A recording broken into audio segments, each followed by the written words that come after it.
En este segundo problema, si la manivela A, B gira alrededor del punto A con una velocidad angular constante de 900 revoluciones por minuto en sentido de las manecillas del reloj, determine la aceleración del pistón P cuando θ es igual a 60 grados. Como datos entonces tenemos la velocidad angular, que es constante, y esta es igual a 900 revoluciones por minuto, donde una revolución equivale a 2 pi radianes y un minuto a 60 segundos, obteniendo que la velocidad angular de A hacia B es igual a 30 pi radianes por segundo en sentido horario. Y entonces, la aceleración angular de A hacia B es 0 debido a que la velocidad angular es constante. También tenemos el ángulo θ, que es igual a 60 grados, y debemos calcular la aceleración del pistón, es decir, la aceleración en el punto D. Para dar solución a este problema, recordemos que respecto a dos puntos, la velocidad de B es igual a la velocidad de A más la velocidad de B relativa al punto A. Es decir, la velocidad de A más omega en K cruz R de B relativa a A. Y la aceleración de igual forma es igual a la aceleración de A más la aceleración de B relativa al punto A, lo cual es igual a la aceleración de A más la aceleración angular en K cruz R de B relativa a A menos omega al cuadrado por R de B relativo al punto A. También recordemos la ley de senos, que nos dice que cuando tenemos un triángulo con lados A, B, C con ángulos opuestos, alfa opuesto a, beta opuesto a B y gamma opuesto a C, entonces A sobre el seno de su opuesto alfa es igual a B sobre el seno de su opuesto beta, y esto es igual a C sobre el seno de su ángulo opuesto gamma. Comenzamos entonces realizando un diagrama de AB, donde aquí nosotros definimos este ángulo como beta. Aquí tenemos un ángulo de 30 grados, que sería el complemento para 90 grados, es decir, 30 más 60 es igual a 90. Y entonces, por la ley de senos, tendríamos que 50 sobre el seno de su opuesto, que es beta, es igual a 150 sobre el seno de su opuesto, que sería 60 grados. En este paso simplemente el seno de beta pasa multiplicando del lado derecho de la igualdad. En este paso simplemente despejamos al seno de beta. Este término pasa multiplicando y 150 dividiendo, obteniendo que el seno de beta es igual a 0.2887. Y realizando un seno inverso, beta es igual a 16.778 grados. Comenzamos entonces realizando el análisis de velocidades. Primero que nada, como podemos intuir, la velocidad en A es 0 porque es un punto fijo. Y entonces, de la ecuación número 2, la velocidad de B es igual a la velocidad en A más omega de AB en K cruz R de B relativo al punto A, lo cual es igual a 0 porque la velocidad de A es 0 más la velocidad angular de A hacia B en K cruz 50 por el coseno de 30 grados, que sería esta componente, más 50 por el seno de 30 grados, que sería esta componente, en J, lo cual es igual a este determinante. En la primera fila tenemos a las componentes de omega, es decir, 0, 0, 30 pi en K. Y en la segunda a las componentes de el vector de posición, que sería la componente en X, la componente en Y y 0 en Z. Y este determinante es igual a en I, tapamos esta columna y nos quedamos con este determinante, menos en J, tapamos esta columna y nos quedamos con este determinante, más en K, tapamos esta columna y nos quedamos con este determinante. Y esto resulta menos 750 pi en I más 4081.048 en J, y bueno, como se puede ver, 0 en K. Y bueno, con esto podemos deducir que siempre que tengamos un producto vectorial de omega en K con R de B relativo a A, donde este está en el plano XY, El resultado será menos omega por la componente en y en y más omega por la componente en x en j. Ahora simplemente guardamos estos resultados y continuamos. Ahora, para la velocidad en el punto D, tendríamos que esta es igual a la velocidad en D, la magnitud de esta, en J. ¿Por qué? Porque esta velocidad es únicamente en el eje Y. Y de la ecuación número 2, la velocidad en D también es igual a la velocidad, en este caso en B, más omega BD en K cruz R de D relativo a B, lo cual es igual a la velocidad en B, que bueno, esta ya la hemos calculado, más omega BD en K cruz, el vector de posición sería menos 50 por el coseno de 30 grados, que sería esta componente como del vector AB, más 150 por el coseno de beta, donde ya hemos calculado a beta.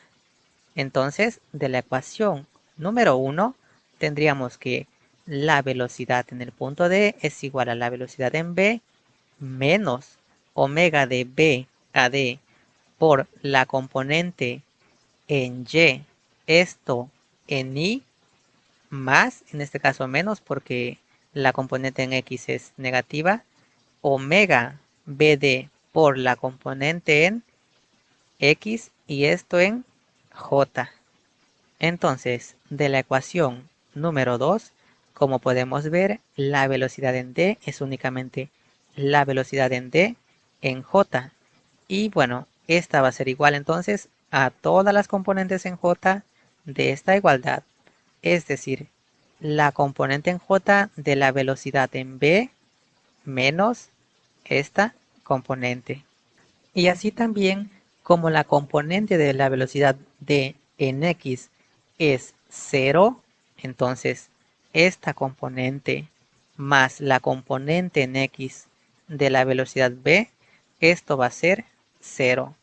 Y entonces de esta igualdad despejamos a omega B de este término pasa como positivo del lado derecho de la igualdad y posteriormente a este producto lo mandamos dividiendo, obteniendo que la velocidad angular BD es igual a menos 16.406 radianes por segundos, es decir, 16.406 radianes por segundos en sentido antihorario.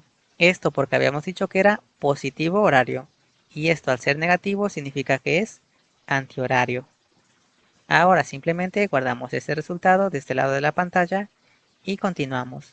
Continuamos entonces con el análisis de las aceleraciones, donde evidentemente la aceleración en A es 0 porque es un punto fijo.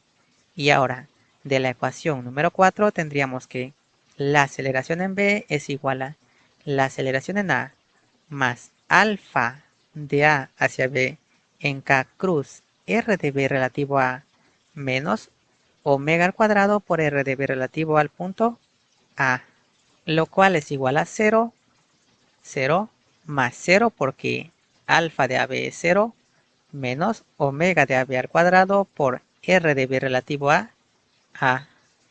Entonces, la aceleración de B es igual a menos omega de A hacia B al cuadrado por R de B relativo a A, que este es igual a 50 por el coseno de 30 grados en I más 50 por el seno de 30 grados en J, lo cual resulta menos 384.629.7667 en I menos 220.066.1 en J.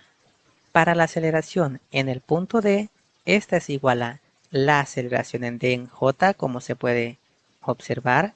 Y de igual forma, de la ecuación número 4, esta es igual a la aceleración en B más alfa de B hacia D en K cruz R de D relativo a B menos omega de D hacia B al cuadrado por R de D relativo a B. Y entonces esta es igual a la aceleración en B más alfa de B hacia D en K cruz R de D relativo a B, que es igual a menos 50 por el coseno de 30 grados en I más 150 por el coseno de beta en J. Y esto menos omega de B hacia D al cuadrado por R de D relativo a B, que es igual a menos 50 por el coseno de 30 grados y esto más 150 por el coseno de beta. En este paso simplemente guardamos estos resultados de este lado de la pantalla y continuamos. Entonces, la aceleración en D es igual a la aceleración en B menos alfa de B hacia D por la componente en y esto en I menos omega de AB, que en este caso sería alfa de B hacia D por la componente en X y esto en J. Esto más, bueno, este cuadrado por este término en I y menos este cuadrado por esta componente en J. En este paso simplemente separamos a las componentes en I y las ponemos en verde y a las componentes en J en púrpura, donde de la ecuación número 3 tendríamos que todas las componentes en J, esto más la componente en J de la aceleración en B sería igual a la aceleración en D, debido a que esta es únicamente en J. Y las componentes en X, es decir, en Y, esto menos la componente en Y de la aceleración en B, sería 0 porque no hay aceleración en X en la aceleración en D. Entonces, de esta igualdad simplemente despejamos a alfa de B hacia D. Este término pasa como positivo del lado derecho de la igualdad, este pasa como negativo y a este producto lo mandamos dividiendo. Continuamos entonces y realizando esta operación y multiplicando por menos 1 se obtiene que alfa de B hacia D es igual a menos 2596.946 radianes sobre segundos al cuadrado. Es decir, 2596.946 radianes sobre segundo al cuadrado en sentido antihorario. Así, en la ecuación número 4 tendríamos que, bueno, aquí simplemente a alfa de B hacia D la sustituimos por el valor que ya hemos calculado. Y realizando esta operación se obtiene que la aceleración en D es igual a menos 148.269.88 milímetros sobre segundo al cuadrado en J. Y por lo tanto, la solución al problema es la aceleración del pistón, que sería la aceleración en D, es igual a menos 148.2699 metros sobre segundos al cuadrado en J. Por mi parte, esto sería todo. Cualquier duda en los comentarios y hasta la próxima.